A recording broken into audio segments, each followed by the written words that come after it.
கழிவு நீர் குடி தண்ணியில கலந்து எல்லாரும் சாப்பிட்டுருக்காங்க. தண்ணி தாகத்துக்கு பருகிருக்காங்க. இன்னும் 30 பேருக்கு மேல அட்மிட் ஆகியிருக்காங்க. அதுல 4-5 பேரு உயிருக்கு போராடிட்டு இருக்காங்கிற தகவலும் வந்து இந்த ஆட்சி பார்த்தீங்கன்னா சென்னையில மெட்ரோ வாட்டர், மாநகரத்துக்கு குடிநீர் இதுக்குன்னு ஒரு துறையே இருக்கு, ஒரு அலுவலகம் இருக்கு.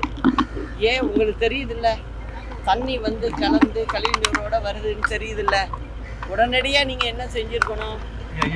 இந்த ஏரியா பல்லாவரம் இந்த மாதிரி பாதிக்கப்பட்ட இடங்கள்ல மெட்ரோ வாட்டர்லேருந்தே, சென்னை குடிநீர் வாரியத்திலேருந்தே லாரிகளில் போர்வெல் தண்ணியை எடுத்து கொண்டு வந்து ஒவ்வொரு லாரியா அந்த இடத்துல நிறுத்தி இருந்தால் அவங்க அதில் தண்ணி குடிக்கிறதுக்கு உபயோகப்படுத்தியிருப்பாங்க.